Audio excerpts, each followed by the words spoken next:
Hey everybody, welcome back to Change Your Perspective, Change Your Awareness, Change Your Life. I'm Dr. Michelina, and we are starting a series called Multiple Theories of Intelligences, right? So this is from Dr. Gardner.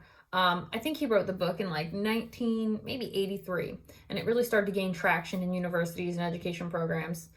I guess in the 2000s. I was learning about this a decade and a half ago at this point, like 2009. So, wow, I'm feeling a little old. That's okay though. So there are 8 original intelligences that we're going to talk about over the span of the next couple weeks. And then they added a ninth one having to do with like critical analysis, which I'm going to also talk about, even though it's kind of like an add-on. But today I want to start with the one that I know the best, like the best, and embody the most. I'm sure nobody's shocked that it is the linguistic intelligence, right? That means you are word smart. Now, before you stop and you're like, yeah, this doesn't apply to me, I'm not going to listen to it. Before you do that, it is productive to have a working knowledge of all of this, because if you do not have this kind of intelligence, then you're going to probably meet people in your journey who do, right? So just because it doesn't necessarily apply to you doesn't mean it doesn't apply to someone in your life that might help you better understand them. So as an example, my ex-partner didn't have a linguistic intelligence, and he didn't understand the value of words in communication in our discussions. So if he would have understood better that is like, words are a love language to me, it's how I understand the world, and I'm going to talk more about that today with you, perhaps he would have done a better job in trying to be more effective in the way in which he communicated, right? But he wasted his words. He didn't value his words, and so he cheapened them, and it made them less valuable to me. And so the linguistic intelligence has to do with really being very aware of and sort of sensitive to communication, spoken language, written language, that has to do with oral tradition. It has to do with textual kind of communication.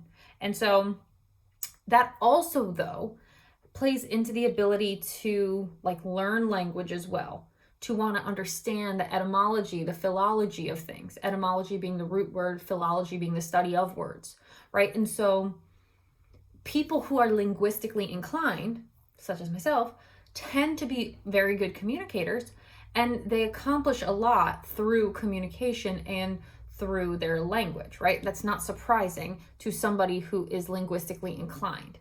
They tend to be very masterful in the way in which they use their language capabilities, right? And so like for me, a lot of times people will say, and this has always been the case, wow, you're such a great communicator. And on one hand, it's because I'm linguistically minded. And on the other hand, like I read a lot and I write a lot and I speak a lot. You know, I'm a former English teacher. I'm a current psychoanalyst. You know, like I am working and dealing in story all the time, you know? And so that kind of ability is something that those of us who are linguistically minded, we don't have to work at. So like as an example for myself, and because I know how my brain works, the other day I like wrote a 30-page exegesis in like 8 hours, which I know, because I know myself, I know I can do that. Now I have friends who are like, how did you do that? If you gave me 3 months, I wouldn't be able to knock that out, right? And it's because like words are not difficult for me. I'm naturally geared toward them. Now, some people might be linguistically inclined, and then sometimes school beats it out of them, right? And that's a problem. That's a huge problem, because it's like, I used to love words, but now I hate them. I used to love English, but then I had this teacher that made me hate it, right? I say this all the time.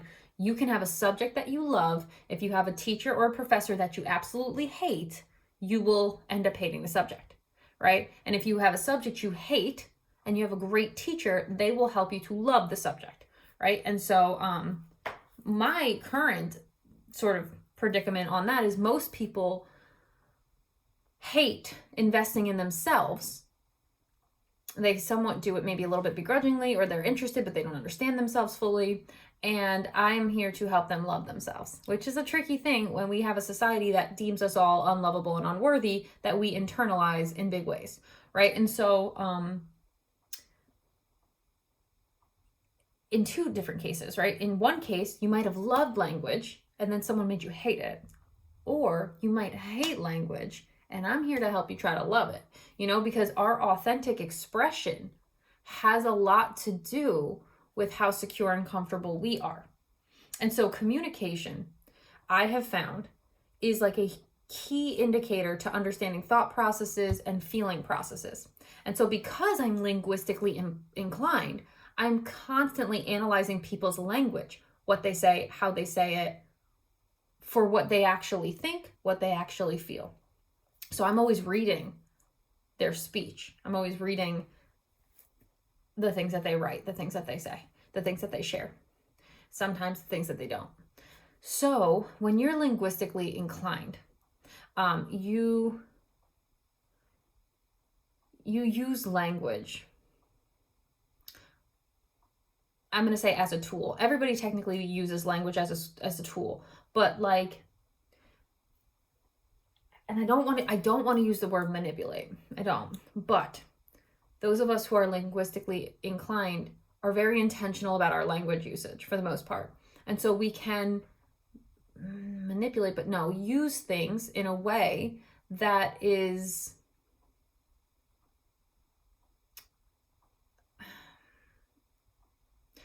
and I hate that I'm saying this, right? But like, we can use words as weapons or as tools or as teaching tools. And so I'm always very careful knowing how powerful words are and how well I use them, to not use them to cut people down, but to use them to try to help people to think. Those of us who are linguistically inclined, language is not hard for us. Like right now, I'm studying French, Hebrew, Greek, Italian, music, but that doesn't count, and Spanish, just for fun, on Duolingo, just because I like to, just fun for me, like, just get a PhD for fun, just get a third master's for fun. I just like language, I like literature, I like story, I like the things that come along with like what it means to live and people. Language is part of life, or lack thereof, right? 70% of language is nonverbal. Anyway, usually those of us who are linguistically inclined tend to produce things that are like speeches or books or courses or memoirs or presentations, right? So you're going to see like the greats, Shakespeare, linguistically inclined. And so people who are linguistically inclined potentially would do something like be a lawyer, right? When I was a kid, I had a 7th grade teacher, and I had him again in 11th grade, who was constantly like, you should go be a lawyer. And I was like, nah, I have no interest in that, because that I hate law and it feels dead and dry to me, and I'm all set, right? I don't love the law. Didn't know how I didn't know how much I wouldn't love the law, didn't know what I didn't know, right, guys? But I don't love reading about the law. It feels very dull to me. Very, very black and white, not a fan. But lawyers know how to take the language of the law and manipulate it, right? But that's why I didn't want to be a lawyer. I felt like I had to sell my soul to be a lawyer, and I didn't want to do it. So I don't. Author, of course. Journalists, usually. Somebody might be a speaker, a host, a presenter. Those kind of very literary, usually very linguistic type things. So if you have someone in your life, now I will say this, I have found, this isn't always the case, because I've seen men who are literary, but I will say that more often than not, I find it to be women who kind of are linguistic more so. Like, women tend to be more linguistic and men tend to be more mathematic. Now, that is not always the case. I have met men who are linguistic and women who are mathematic, but I have just found kind of like overview, like there's a reason that, women like to read a little bit more than men do. Men like to watch TV a little bit more, right? Like, women are auditory, linguistically inclined more so, whereas men are visual. We'll talk about that. Visual learners, right? And so there's a lot to that. Like even sexually, women will like listen to or read their kind of like porn, I guess, or their like sexual intrigues. Whereas men, they'll hop on, Pornhub or OnlyFans because it's visual. And so there's a difference to how men and women learn kind of holistically. That's not true, again, for every individual man or woman, but holistically, if we're looking at the genders, men tend to be more visual, women tend to be more linguistic.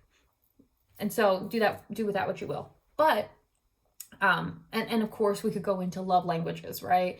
Words of affirmation versus acts of service. Like there's a lot, there's so much that goes into knowing yourself. There's so much that goes into the awareness game, guys. There really is. And so I say this all the time, the more you know about yourself specifically or about the people in your life, the better, right? And so that's why I'm hopping back on YouTube to talk about intelligences. I have had this planned. I wish I put a date on it. I've had this planned probably for like 3 months, and I just am getting to it now. So again, forgive me. We're going to go over all the intelligences. Today is linguistic. Hopefully, if you are a linguistically inclined person, it is helpful to you. But if you're not, hopefully it helps you just to understand that concept. There are those of us out there, yeah, girl, who love language. I love language. I think about a lot of language stuff, and how we communicate and all of these things. As an interesting tidbit, right? Language was the way that people figured out who lived by what. So if the culture didn't have a word, let's say for tree, and they had the word for sand, then it probably meant they were in like a desert climb, And so our language is an indicator of our reality, what we see, what we think, what we feel. And so again, for me, I can talk about language all day. That's why I was an English teacher, language colors our world. And also language is so limited. It's such a fascinating paradox. If you are linguistically inclined, you might want to talk to me about it. We might have a chat, book a discovery call, and we could talk, But if you're not linguistically inclined, make sure you take the quiz. I posted underneath. It's a little long, but you can do it. And we will find out which you are, and we will talk more about it, and we will overview it. And hopefully it will be very insightful and helpful for you to better understand yourself and the world around you, so you can change your perspective, change your awareness, and change your life. As always, if you like what we're doing here on the channel, grow it, tell your friends, send it. If you have somebody who is one of these intelligences, send it their way. If you want to have a discussion, book a discovery call, seasonsandsigns.com. If you're interested in joining the Academy, we are enrolling. $99 a month at the tier 1 level will get you a whole heck of a lot of content, community, access to a lot of coaches, a lot of really cool things if you are ready to grow, change, transform, learn more about yourself and who you really are. And then, of course, if you are interested in one-on-one coaching, book a discovery call for that as well, because I am taking on clients. So there's a lot of things that you could be doing. With that being said, I will see you guys on the next video.